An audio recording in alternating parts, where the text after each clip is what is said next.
On your Thursday episode of Locked On Raptors, it's the return of the greatest parlor game in Toronto Raptors podcast history. It's What's More Likely, where we take a look at three of the Toronto Raptors struggling the most since the Jakob trade to determine, are their slumps here to stay? Is it temporary turbulence? Or are there bigger red flags at hand? We will get into all of those questions and so much more with Katie Heindl. It's actually whatevs more likely. Let's get to it.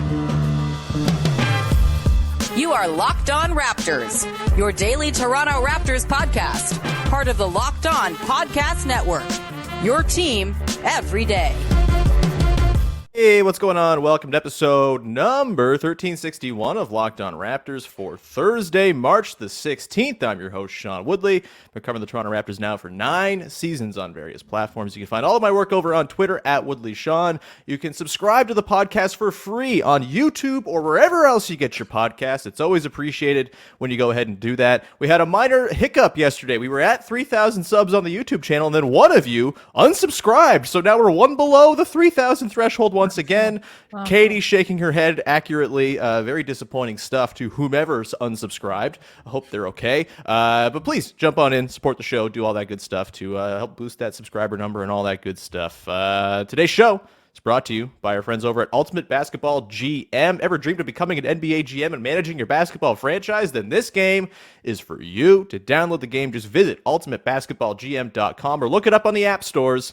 Our listeners get a 100% free boost to their franchise when using the promo code LOCKEDON, all caps, in the game. All right, let's get to it. On today's show, we are playing What's More Likely, our favorite parlor game here on the show. I come up with an extreme question with two very extreme outcomes on two ends of the spectrum, and we determine which of those extreme outcomes is more likely to happen. We got some player-specific What's More Likelies today, specifically three guys who have been struggling since the Jakob trade. Pascal Siakam, Gary Trent Jr., and Precious Achiuwa. We will get to those questions, but Katie, there was some news yesterday in the NBA that is relevant to our interests that I need to first start off with. I'm sorry to the Raptors fans who don't care about this, but you should be a fan of Mascot lore and important news and Mascotdom because the Raptor, of course, is like the patron saint of mascots. Katie, I'm going to bring it up on the screen here. Thoughts on Douglas Fir, the new mascot for the Portland Trailblazers, the hipster Sasquatch. What are your thoughts? Wow, I missed this completely. Mm-hmm. Is its face flat? It looks kind of like the type of mask you would wear if you were doing a bank robbery. It looks like a foam. From this angle, it looks almost like a foam overlay. It doesn't look like there's any dimensionality to it. Yeah, I haven't really dug into the complexion of Douglas Fir just yet. It does seem like a little waxy in terms of like there's like some sheen to Maybe it, it's which a is prototype. bizarre. Could be an early prototype. Yeah. Looks a little like some sort Corbin of Pierre Smith. the Pelican surgery incoming here to like fix his face. Yeah. Did you hear my diss? I didn't want to. Oh no, I didn't hear the diss. Like Corbin Smith. No, Corbin's hair would be more like an orangey kind of reddish tint. Yeah. Of course, famed NFL journalist Corbin Smith. Yes, famed Locked On Seahawks podcast host Corbin Smith. That's all right. You can Google the Corbin Smith saga if you'd like. We're not going to dive too far into that because we don't need to talk about Pacific Northwestern sports writers. Katie, good for them for getting a mascot, I will say. Yeah, they really one. Thrilled. There's too much hair. There's too much hair. Yeah. I think I kind of like it. I hope they grow it out as the season goes on too, just like longer and longer Sasquatch. But why is it so gorgeous? Because if it's like a Sasquatch, it's probably living in the woods. So I'm thinking more Rumble the Bison style hair, right? His hair is like quite coarse. Yeah, and like even Grizz sometimes it's like really askew. This guy. Well, you see, I'll bring the picture back up. He's a hipster, so he's works probably in a using coffee like shop, I guess, natural shampoos he's and using soaps. Aesop. Yeah, he's using Aesop. He's got a nice boar bristle brush and like beard comb. I guess he just uses. He's probably got a Dyson Airwrap. He's doing. All the ladies know what I'm talking about. He's probably doing his whole coat with that thing.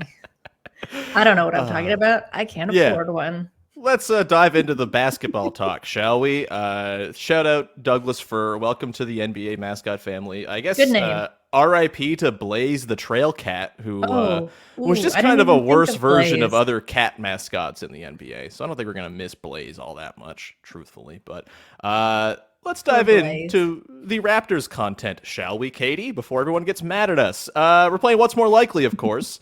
And we're going to begin with, I think, maybe the most pressing question hanging over the Toronto Raptors right now, which is what the hell is going on with Pascal Siakam in the last little while. Of course, I think last 6 games, he's averaging just a smidge over 15 points per game. His shooting percentages are way down. So my question is, Katie, what's more likely? Pascal Siakam averages 15 points a game over the final 13 games, or averages 25 points a game over that same span?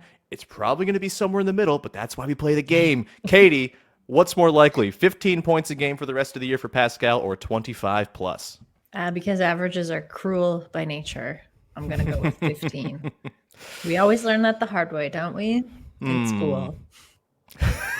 Yes, I remember that very philosophical statistics class I took way back in first year university. No, Katie, yeah, 15 is your answer here. Why is that? And I guess the bigger question is like, is that something that's rectifiable going into next season if, in fact, he does close this season out slumping the way he has of late? It's a pressing question. It's like a sad irony that the Raptors trade for his best pal, and he is the guy who has kind of been most squeezed out of the flow of the offense. What's your sort of read on this Siakam slump? Is it something that you're concerned about big picture when it comes to like off-season decision making, or do you think it's pretty condensed amount of time here to figure things out after the Poeltl deal? And even if it doesn't quite, end up with him fully back incorporated into the offense by the end of the season, you still think there's a possibility that it'll happen with a full season of slate next year to kind of get everything working together on the same plane? Mm-hmm. Yeah, when I say it'll average 15, it's not without knowing that I'm sure he's going to pop off for like 25 plus a few games here and there. I think that's just a given. 13 games is both a lot and also not many games, like in that. If you're just tracking that one stat and just kind of going by the way he's played all season, also the way the team's played all season in terms of like no one can be even at the same time. We got to have a slump. We got to have like one or multiple slumps at once. It just seems to be the rules for the Raptors this year. So I don't think it's worrisome. Big surprise for me. I think this isn't really something to be concerned about. I do think some of this is still maneuverability in the roster, especially like with some of the lineups and some of like the matchups I think that the team has faced thus far. And I'm looking ahead on the schedule. I think that will stay the same. I know there's pressure. I have the sense that yes, there's like this external pressure that they want to make the play-in, but what I've seen from the Raptors hasn't been as urgent as like the Heat, say, who are kind of in a parallel position where like the Heat are really fighting to not make the play-in, but they may end up there. Whereas I think with Toronto, there's a sense of like, yeah, we want to make the play-in. This is what we're telling everybody, but I don't see that translated so much in play. So I also wouldn't be surprised if there's kind of like a backing off maybe by Pascal Siakam. And maybe some of that is coming from direction internally where it's like, you know what, we are where we are this season. Be great if we made the play-in. You could show up there, but for the rest of this season, let's just like figure out our rotations. Yeah. But I'm not worried. Yeah, I don't think I'm worried either. I would also say that 15 a game is probably more likely than 25 a game, although, Pascal averaged 25 a game for 46 games that he played before the trade. And so, it's entirely possible he kind of gets back to that form. And it's weird. It's just kind of going through some of the numbers. Obviously his play style has had to change, right? There's less space for him to work with because there's not a lot of shooting in that front court. And as much as the Pascal, Yak, Barnes trio has like incredible interior passing and they can space their own kind of way inside, it still cramps driving lanes. It makes it so Pascal has to pull up from further away before he kind of runs into that thicket of arms and bodies and all of that that's just kind of always around the rim when the Raptors are on offense. And so you've seen a bit of a change. His pull-up attempts are up by about an attempt a game. He's shooting worse on them than he was at the start of the season as well. He's shooting 1.5 fewer times inside 10 feet as well, and he's shooting 3.5% worse on those. The very encouraging potential stat here, if they can kind of balloon the volume up, is he's shooting 41.7% on catch and shoot threes since the Yak trade. And I think that speaks to they're getting better threes because Yak is on the team. There's that roll gravity he brings. Fred is obviously in a much better playmaking position because he has that big man to work with, and they're creating a lot better looks. And Pascal has been knocking him down, but he's taking fewer catch and shoots now than he was before the trade, which is weird considering he's being asked to play off ball a little bit more than he was earlier in the year when he basically was the center of the Raptors offense every single time down. I am ultimately not worried big picture either. I think, you mentioned the idea of like the priorities for this season, and honestly, making the play-in's nice, but I do think the bigger priority down the stretch here is to try to work Pascal back in and figure out how it all works, how the balance works on the floor, where their good looks are going to come from, where Pascal's looks are going to come from. It feels like right now he's just kind of the odd time taking the bull by the horns and sort of, hey, it's my turn for offense. I'm going to post up, or I'm going to go try to drive and pull up for a mid-ranger from my office or whatever. And it's not in the flow the way it maybe feels like the rest of the offense is working right now. I would expect they'll incorporate him back in. If they don't, if there's a big time struggle for him, like we've seen, the percentages are off, the usage is way down, all of that between now and the end of the season, does that at all affect your off-season decision making? Of course, he's going to be 1 year away from the end of his deal. The potential max contract's going to be on the table. Does that alter your thinking there if you're the Raptors, if it can't quite be figured out between now and season's end? No, not really, because again, you've staked your franchise around this guy. Not to say these things are changeable, but these types of players, and personalities, and like personality fits in terms of the Raptors specifically, don't come along that often. And I think, they've doubled down on him season over season with good reason, and like with, I think, proof in play by Pascal Siakam. So no, I don't think that will change. The one thing I do want to say, though, when you were kind of listing off those stats, and I think I talked about this the last time we talked about Pascal, is just what does kind of minimally worry me is his hesitancy to get close. Yeah. And that's something that I did think would be alleviated by adding Jakob Poeltl. But we're seeing him stay far out, trying like catch and shoots. It's a lot of clutter. Yeah. That's what I don't know. That could just be, again, a bit of confusion in the rotations that we've seen overall this season and now, but that is something that I thought would clarify itself, and I thought would actually give Pascal Siakam more confidence. Yeah, I mean, I think they will figure that out, right? Like, I think Yak's a pretty good player at, not clogging the lane despite being interior bound, compared to other guys who just kind of stand there and clog things up. He does sort of shift and move into space. He can kind of flash out to the elbow to do his sort of elbow creation thing if you want, all of that. I do think, if you're looking for optimism here, the Raptors starting lineup is still absolutely bludgeoning everyone they play right now, even with Pascal looking out of sorts. They're just kicking the piss out of everybody. They're plus 18.8 per 100 possessions in 7 games together, 150 minutes. They're riding that lineup a ton, and the amount they're riding that lineup makes me feel as though there's going to be plenty of opportunity for the repetitions to take their hold and for the sort of the mix to be figured back out at some point here. I'm with you. I also just think of the awkwardness of trade for Jakob Poeltl, get to the offseason. It hasn't worked out super well with Pascal. You sign Yak, and then you're just like, all right, bye, Pascal. You don't fit anymore. Bye-bye. That's not happening. Just on a human level, I don't know if the Raptors front office is that ghoulish. Maybe they are, but I don't think so. We'll come back on the other side, Katie. We're going to get into a couple more what's more likely's. Gary Trent Jr., Precious Achiuwa, their futures both in season and beyond. We'll get to that in just one sec. Before we do that, however, got to tell you about our friends over at Ultimate Basketball GM. I am a sucker for any general manager sim video game, and Ultimate Pro Basketball GM is right along in that category. Ever dreamed of becoming an NBA GM and managing your basketball franchise? Well, your dream can come true, and this is 100% the game for you. Manage every single strategic aspect of your team, play through the season, and lead your team to glory. You're responsible for hiring the right coaches and assistants, trading and training players, making draft picks, navigating your franchise through the off-season, silly season, and all of that. And all of this is in a challenging, realistic game world.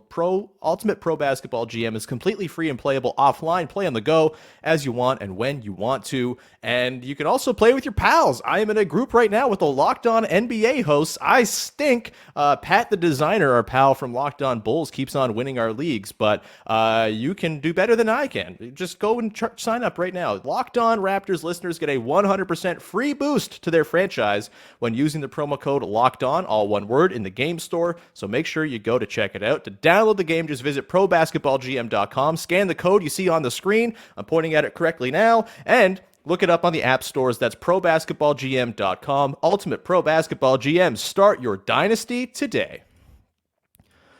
All right, Katie Heindl of Dime and Basketball Feelings, and once again, the New York freaking Times. Just give it up for the New York Times published Katie Heindl as we continue on with a whatevs more likely episode of the show. We're going to get into question number 2 here. Katie, Gary Trent Jr. has not been having the best time of late coming off the bench. What's more likely? Gary Trent Jr. opts out and signs a 4-year contract with the Raptors this offseason, or GTJ opts out and walks for nothing in return, and the Raptors are maybe kind of okay with it. What do you think is more likely here of these two off-season scenarios? For one, Gary Trent Jr.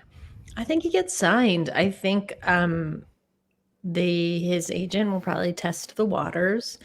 But there's this thing, that's fairly common aside from your handful of superstars, which is, I think, a fan base can think like, oh, this guy's really valuable, and like we could think he's kind of plug and play on any number of teams.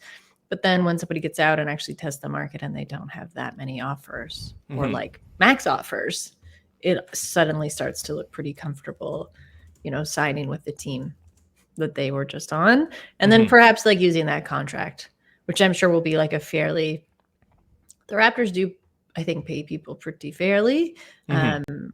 But so using a contract that's not so outsized, maybe to trade away next season, right? Like that's not an immovable contract is what I mean to say. I think in terms of him walking for nothing, the Raptors don't, whether that's just time and history, they don't really have that on their side this season, given, you had to do that with Kyle Lowry, of course, you lost Kawhi, but there's just been this now. It feels like there's a bit of a repetition and a bad repetition.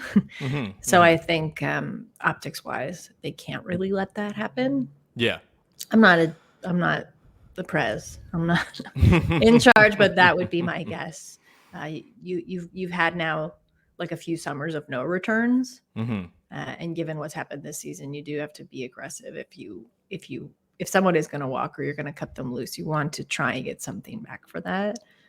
You got to be as cutthroat as possible, basically. And I think that these troubles aren't, I think they're more the exception than the rule for Gary. Yeah, I think he's been really good this season, right? It's been since the trade that he's really struggled. We haven't even talked about that whole aspect, right? Yeah. Yeah, and I think like he's, I've talked about this. I don't think he's gotten enough credit for his level of buy-in after kind of getting reamed out by Nick Nurse early on in the season. And then, when you just look at the way his shots come, he's not really commandeering the offense and sort of leading them down bad roads as much. He's just missing shots within the flow right now more than anything. And that's not great. You want to see him make shots, but he's also a kind of inherently streaky guy. So I don't know if the last handful of games really is all that indicative of what to expect on a full contract for him. I will say, though, it's pretty stark, the drop-off in his performance since the trade. I have a couple of screen grabs here. I've just got the visual aids all day here, Katie, of cleaning the glass, just the breakdown of his field goal percentages before and after the trade. I'll bring it up here. First up, this is before the trade, Katie. Was shooting, you see a lot of orange there. On cleaning the glass, orange is good. At the rim, very good. Short mid-range, extremely good. 88th percentile. All threes, 38%, 63rd percentile. Mid-range, not the greatest. Corner threes, he doesn't really do that a whole lot, but very good. And then you see this second one, all blue. This is since the trade. 6th percentile at the rim, 32nd percentile in short mid-range, the two areas where he's in the 80th or better before the trade. Just bricking his threes, all of this. It's been a pretty stark drop-off, but again, streaky player. I think you could kind of take any sample of any season of Gary Trent Jr.'s and find sections where it's, not quite working for him, and it doesn't really tell the whole tale of his season. That said, I kind of think for me, like, the reason I gave these two extreme options is I do think he's probably going to sign like a 2+1 or something like that around what he makes right now. But I think of these two, I might say him opting out and walking for nothing is the more likely. And I think it's because, look, I don't know if you can guide your decision making based on the guys who have left for nothing in the past, right? I think there's maybe like a bit of a misrepresentation of the guys who have left the Raptors for nothing in the past. Like Kawhi, that was out of your control. You were never going to re-sign him. You were never going to trade him at the deadline. You won a title. That's fine that you lost him for nothing. It sucks you did, but you couldn't have done anything else. Mm-hmm. Danny Green left because Kawhi left, and I don't think you were you were not going to trade him at the deadline because he was a pending free agent. You won a title. It's fine. The Gasol and Ibaka, them leaving for nothing did leave you kind of short in the big man department the following season, but neither of those guys ever played near their level with the Raptors ever again after leaving Toronto. Ibaka never found his foothold with the Clippers. And they should have signed them both. But maybe they shouldn't have, because then they would have had just them doing the Aaron Baines thing, except with better vibes. I don't know. I don't think in hindsight you can say that they hurt themselves in terms of just overall talent by not bringing those guys back. And they were never going to trade those guys in the middle of the season where they were on a 60-win pace either, even though they were pending free agents. They got Precious back for Kyle, which, hey, Precious we're going to talk about him in a sec. He's been on hard times of late, but still a pretty decent return for a guy who was a free agent. Maybe there was more out there. Maybe there wasn't. I don't really think there was based on the reporting. Seems like a lot of teams got Taylor Horton Tucker Precious and didn't want to deal him. And so I don't know if all of the guys who have left for nothing in the past should dictate what happens with Gary Trent Jr. And I think the reasoning here, if Gary opts out and goes and signs somewhere else, and the Raptors don't get anything back, I think you could argue that the financial wiggle room you get to then secure your better players in longer term could actually be worth that. Maybe that's wrong. Maybe it's just better to have good players, and they need shooting, obviously. And I'd probably prefer him back next season, just all things considered. I think in that six-man role, he can be really effective. Mm-hmm. But I also don't think it'd be crazy if he just walked for nothing. And it's also, this is a difficult thing to sort out because this offseason, not a lot of teams with cap space, as is always the case. And none of these teams that are with cap space strike me as teams that are going to go drop the bag on Gary Trent Jr. The Houston Rockets already have all of the one-way guard players in the entire league, and they are awful as a result. I don't think maybe he's exactly what they want. Maybe they want to build their whole team out of guys like that, so maybe he could be their starting power forward or something. I don't know, but I'm skeptical. The Jazz ain't signing Gary Trent Jr. The Pacers, they have already, Buddy Hield's on the team, Ben Mathurin, Chris Duarte. They don't need a Gary Trent Jr. The Spurs don't feel like they're going to be in a position to go and add. The Pistons, maybe, but they got other stuff to figure out developmentally, and I don't know if Gary Trent Jr. coming in to soak up minutes for a Scoot Henderson or a Cade Cunningham or a Jaden Ivey is what you want. And then the Magic, they feel like they don't need a Gary Trent Jr. Those are the cap space teams. I don't really see there being a big market out there. And so I do think it's most likely he opts out, realizes there's not a whole lot, and just re-ups at a similar deal with the Raptors. But I don't think the Raptors are going to be compelled to give him 4 years. Mm-hmm. And I think it's pretty possible, it's on the table that he just walks for nothing. Everyone gets mad for a hot second, and then they re-sign all their good players, and the starting five goes into next season just bludgeoning everybody once again, and everyone's fine with it. Any last parting shots on the Gary Trent Jr. stuff here? Again, I'd like to see him back. He's a fun, cool player. When he's on a heater, it totally changes the Raptors. But any last thoughts here before we move on to our final what's more likely? I think the percentage drop also has to do with usage. and minutes, right? You know, he's coming off the bench now versus he was way more in the starting lineup. And I think they were relying on him more for that outside shooting, and that's changed.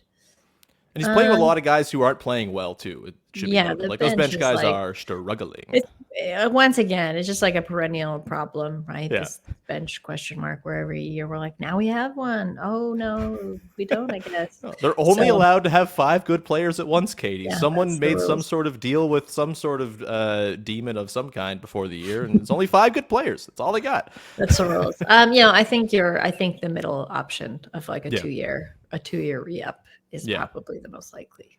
The other thing with him, too, is like if Jakob Poeltl is reportedly going to be in like the 18 to 20 range or even less, like I think 16 to 18 has kind of been floated around. He's been kicking ass, though, so maybe a little higher. I don't think Trent's bargaining power is going to be super high because it's like, pay me more than Jakob Poeltl? What, the guy who saved the team? No, that's not happening. So we'll see. It's going to be fascinating. But here's hoping Gary Trent Jr. gets himself on a heater because we love Gary Trent Jr. heaters here on the podcast, almost as much as the people love What's More Likely as a concept. We're going to come back on the other side, Katie. We're going to round it out and get to Precious Achiuwa and a What's More Likely related to his potential usage in some high leverage games down the season. We'll get to that in a sec. But first, got to tell you about our dear friends over at FanDuel, the #1 sports book in North America. And you can get in on the action right now as the NBA season comes towards its conclusion. Lots of big games every single night. The scoreboard watching has been incredible. If you want to juice up that scoreboard watching even more than it is juiced, FanDuel's the place. And because new customers get a no-sweat first bet up to $1,000, there's been no better time to jump on in. That's bonus bets back if your first bet doesn't win. Just download the FanDuel Sportsbook app. It's safe, secure, and super easy to use. Then you can bet on everything from the money line to point scorers to three-pointers drained and everything else in between. Plus, with FanDuel, you can even combine your bets for a chance at a bigger payout with the same game parlay. I've talked about that. It's my favorite way to get into the sports wagering. I rarely do it, but the same game parlay when I'm at a game in person or just want to liven up a Kings-Knicks game on a weeknight, it's a pretty good way to do it. Don't miss the chance to get the no-sweat first bet up to $1,000 in bonus bets when you go to FanDuel.com/lockedon. That's FanDuel.com/lockedon to learn more. Make every moment more with FanDuel, an official sports betting partner of the NBA. Today's show is also brought to you by our dear pals over at Built Bar, and it's Built March Madness time, baby. That's right. The Built March Madness bracket is here. We know you got a favorite bar or puff. Mine is peanut butter brownie, but there's always ones that try to creep in as contenders, little Cinderellas, and it's a wonderful time. You can go and vote for your favorite bars over at Built.com today. And you have a chance as well to win some stuff when you go ahead and do that. When you vote for your favorite bar or puff, you'll be entered into a drawing where 50 lucky Locked On listeners will get a free box of Built Bars. And not only that, but one Locked On fan will get a 12-month subscription to Built to have Built's best bars or puffs delivered monthly straight to your door. You gotta love that. You gotta try Built. Built is the best protein bar ever. Seriously, they're so good, and you don't even realize they're good for you as you're eating them. They feel like a delicious treat, but in fact, they are good fuel for your body. They got protein, they got low sugar, they're covered in 100% real chocolate. That's right, real chocolate. Run to BuiltMarchMadness.com right now to vote for your favorite bar or puff and pick up a box. While you're there, you can vote every day in March, so hop on in and support your pick.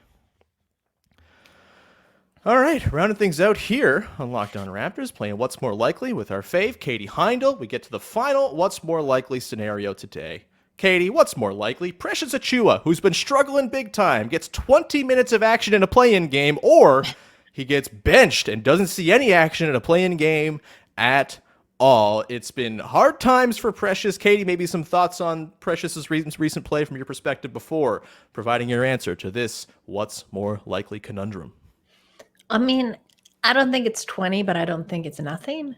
It's probably going to be 10. Sure. Because I think a play-in That means I've done my job here again, have, Katie. I'm so good at setting up these scenarios. A play-in situation is going to be an all-hands-on-deck situation if the Raptors are able to get there. Yeah, that feels correct to me. I also think the slumps are situational, and I think he will come out of them a better player for it. Yeah, I'm a little less optimistic he's going to figure it out this season, honestly, Katie. Oh, and yeah. I think it's I'm of talking long game. Yeah. I feel like, honestly, I mentioned this yesterday, but I'd be all right if he just kind of took a little time out from rotation time for a little while, because when he's on the floor, it's been really bad. The Raptors are getting demolished when he's out there right now. It doesn't matter who he's playing with. You played him with 4 starters against the Nuggets, and that was their worst stretch of that game by far. You play him with the heavy bench lineups. He doesn't really seem to know where to fit in. You play him as a center. He doesn't really seem to have the processing speed right now to make those quick reads. When you play him on the wing, he's bricking every 3 he puts up. It's just really hard to find a spot for him. And if his defense was at the level you expect, then you could justify it by him having like 2 good offensive plays. You justify his defense being out there, but his defense has fallen off as well. And like, he's not lifting his arms when protecting the rim. He's just kind of floating around a little bit lost.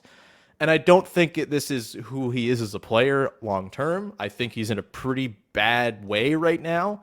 And if the Raptors' priority here is to win games, I don't know if Precious is really figuring into those plans at the moment. And if you get to a play-in game, the margins are razor thin. It could be a 9-10 game where it's lose and you're out, or you're on the road in Miami and you're trying to win a game and the Heat are zoning you up in a 7-8 game and you can't have Precious out there because he can't hit the threes to bust the zone. He can't work in the middle of the floor to bust the zone.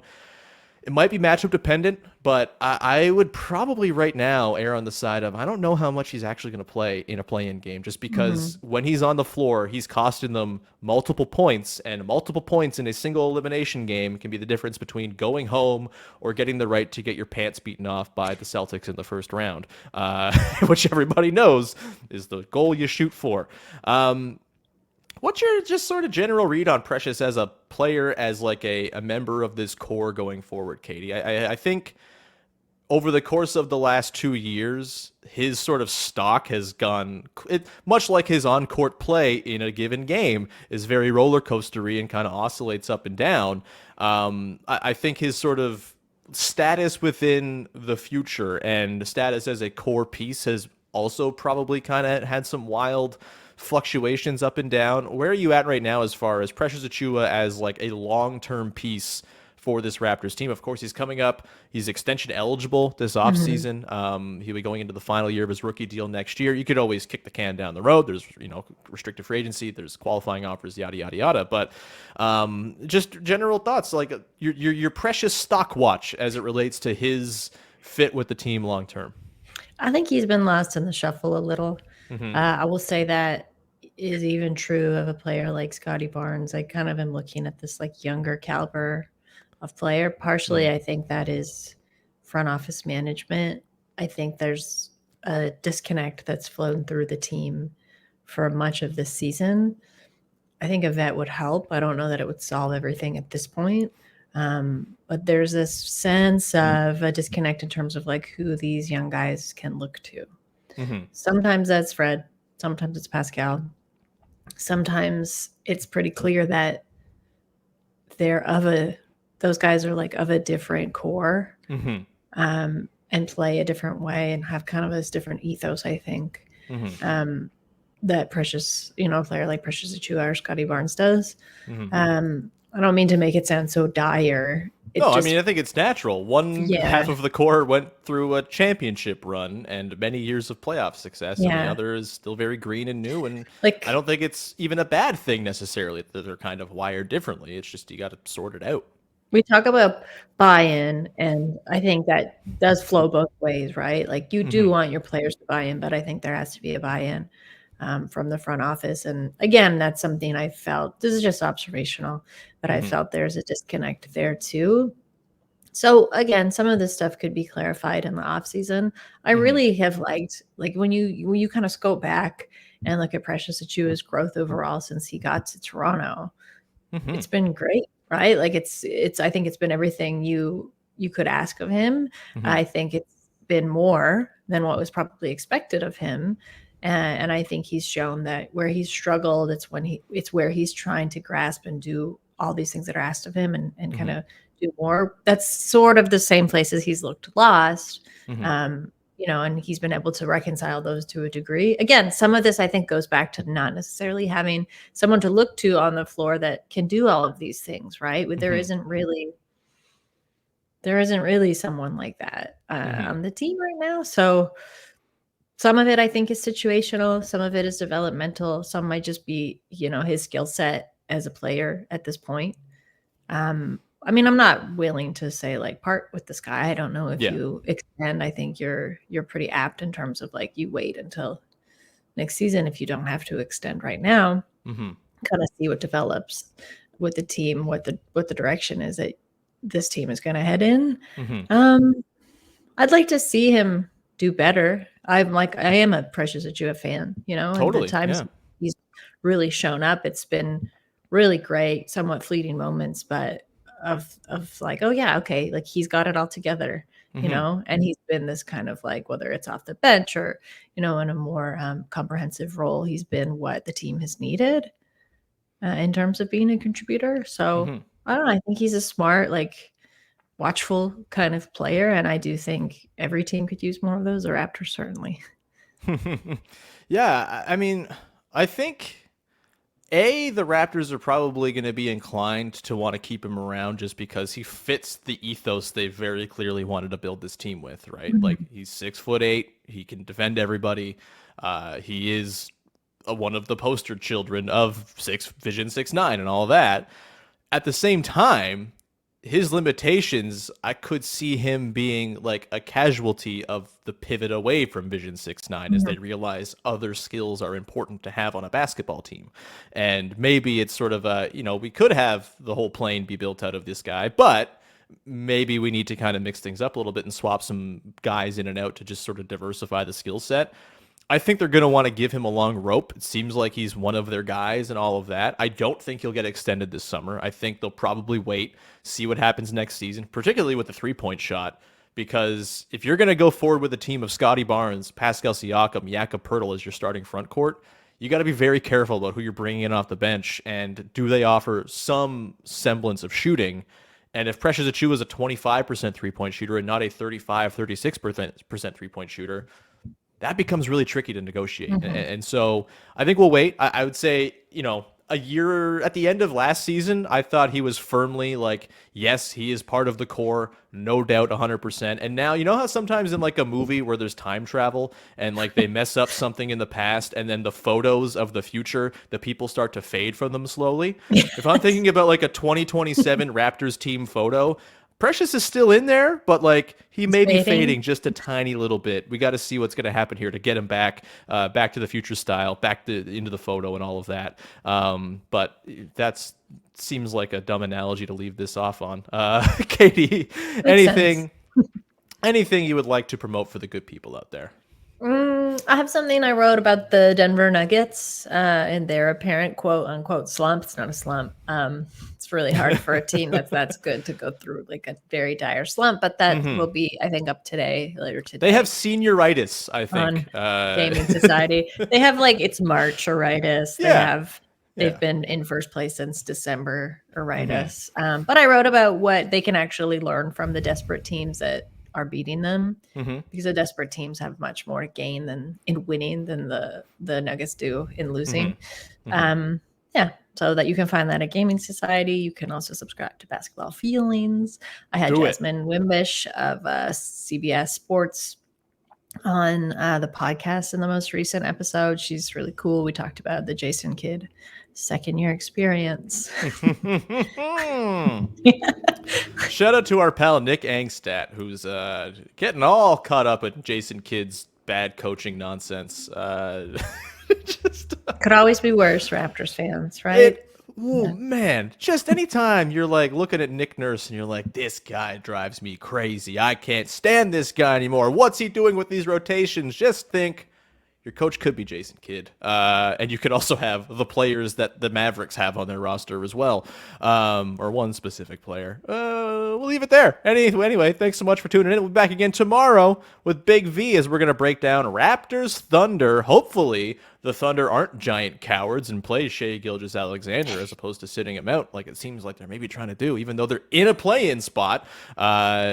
Sam Presti knows no bounds in his being a scam artist. But yeah, would love to see Shai play tonight. Hopefully he doesn't demolish the Raptors too poorly, and we will break it all down with Big V tomorrow to close out your week.